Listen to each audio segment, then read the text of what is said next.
Was er sprake van vrijwillige seks of brute verkrachting? Het gerechtshof in Den Bosch buigt zich over Vlissingse verkrachtingszaak. En verder in deze Zeeland nu. Singer-songwriter laat zich niet belemmeren. En toeschouwers bij de voetbal weten het ook niet meer.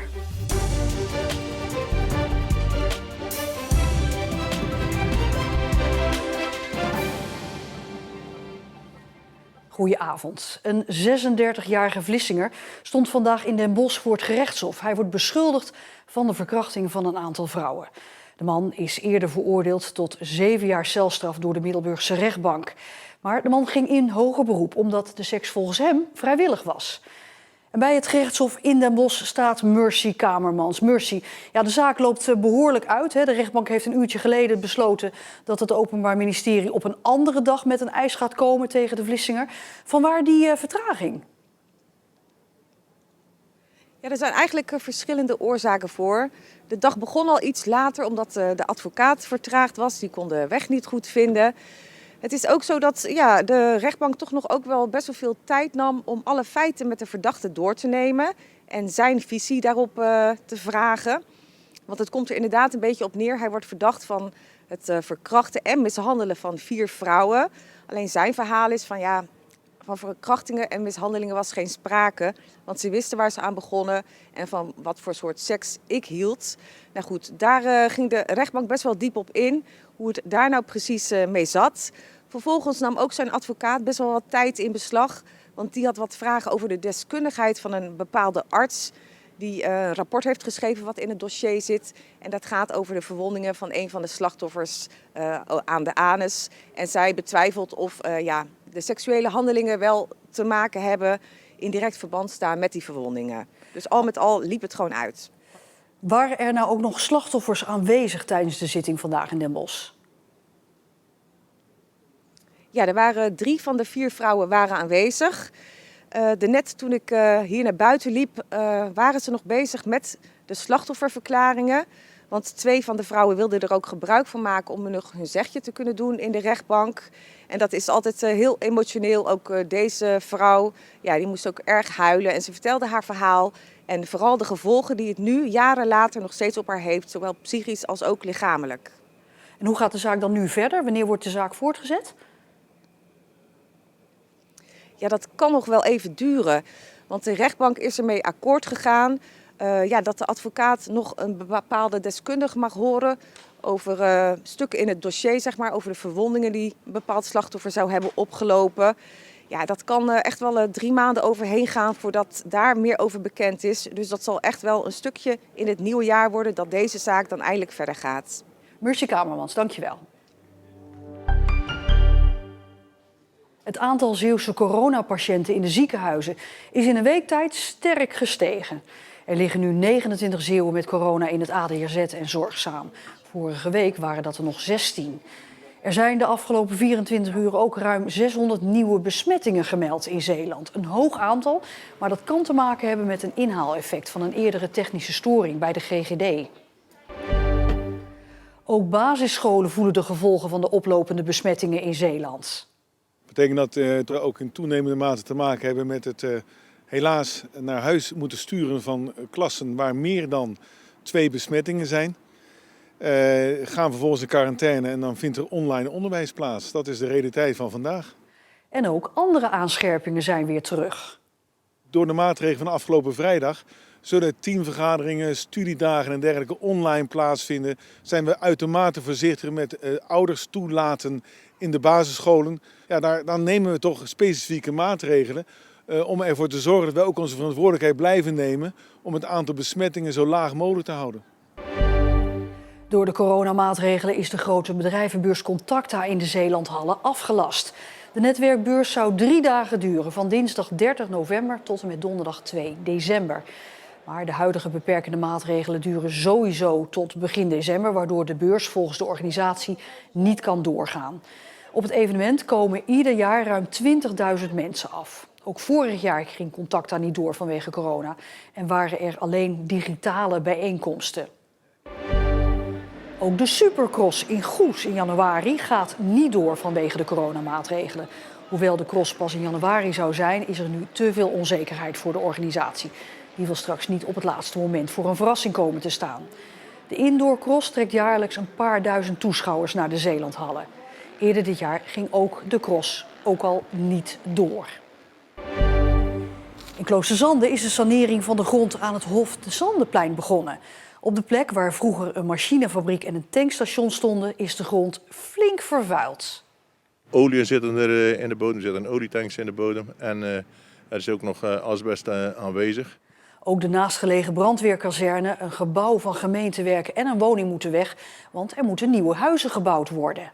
In de eerste fase komen er 23 grondgebonden woningen, sociale woningbouw. En in de tweede fase zijn we nog in onderhandeling met een particuliere eigenaar om daar ook wat woningen terug te laten komen. En de nieuwe woningen worden volgend jaar gebouwd.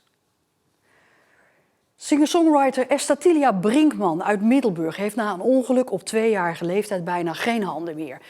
Maar deze beperking heeft haar nooit belemmerd, integendeel. Zo speelt ze gitaar en ze schrijft haar eigen nummers.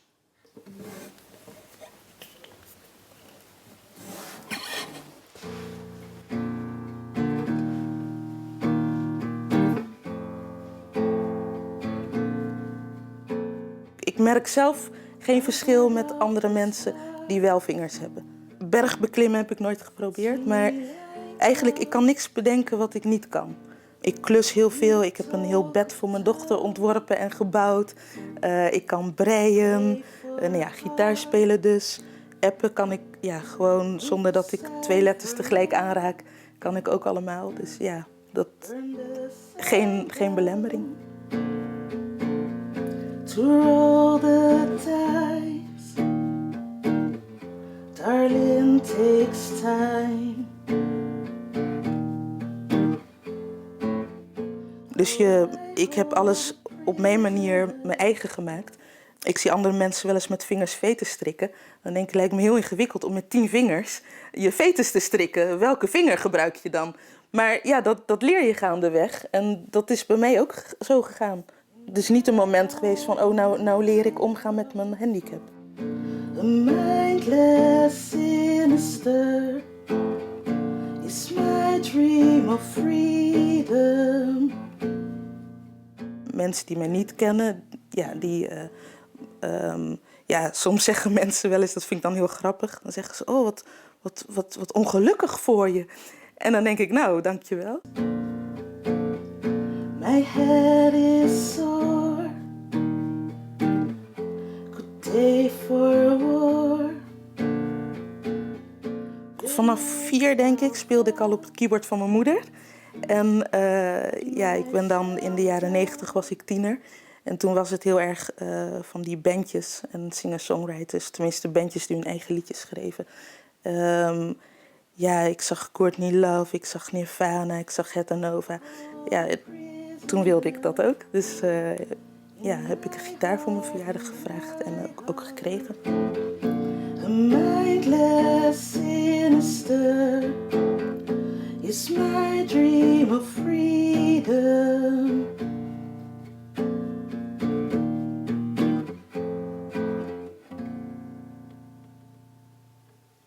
Den Haag, kom eens kijken bij een amateursportvereniging.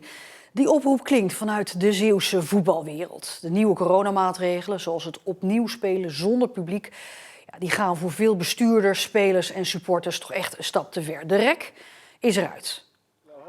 We spelen gewoon buiten en zien dat we 90 minuten lang bij elkaar op schoot gaan zitten. Dus laten we nou alsjeblieft gewoon voetballen. En voor de mensen die komen kijken, in onze klasse zullen dat geen duizenden zijn, weet je. Dus dat moet allemaal wel kunnen, lijkt mij. Ik kan er ook met mijn pet eigenlijk niet meer bij met de maatregelen die afgegeven worden.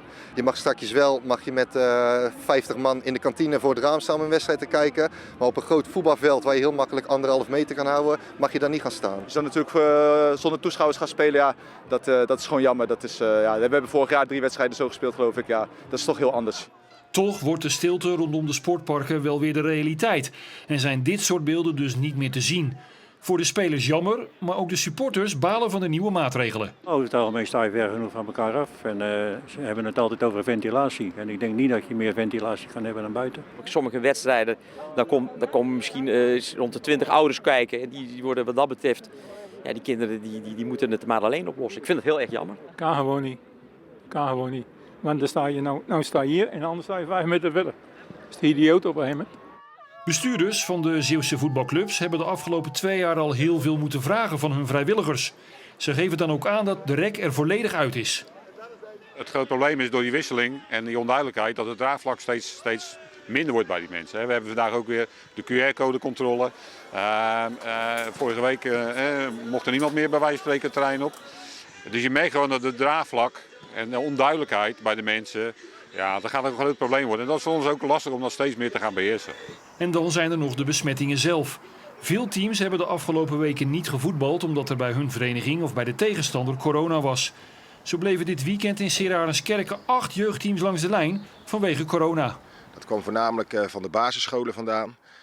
Je ziet hier op een dorpsvereniging dat er heel veel broertjes en zusjes in allerlei elftallen spelen.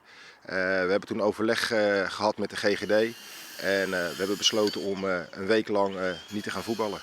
De voetballiefhebbers begrijpen wel dat er iets gedaan moet worden aan de bestrijding van het coronavirus en de druk op de zorg. Maar hopen op meer begrip vanuit het kabinet dan dat ze nu krijgen. Ik zou tegen het kabinet willen zeggen van kijk goed waar de besmettingen plaatsvinden. Kijk goed wat er wel en niet kan. En zover ik weet, en ik ben natuurlijk geen expert, is de kans op besmetting in de buitenlucht minimaal. Dus dan zou ik al willen starten dat zeker bij amateurwedstrijden er gewoon meer publiek aanwezig kan zijn. Wat zou je het kabinet willen meegeven? Nou, verdiep je ook eens in de amateursport.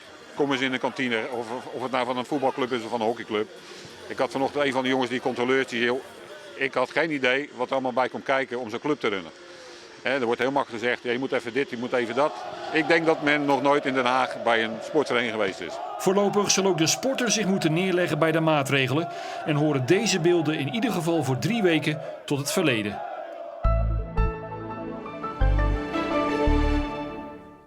Het was een gure herfstdag met veel bewolking aan de kust. Landinwaarts was er een zon. Het bleef in ieder geval overal droog. En ook morgen blijft het droog met een gemiddelde temperatuur opnieuw van zo'n 8 graden. Maar de dagen daarna, die worden regenachtig. Straks dan krijgt u een uitgebreider weerbericht. En tot zover deze Zeeland Nu. Graag tot morgen. En voor nu nog een fijne maandagavond.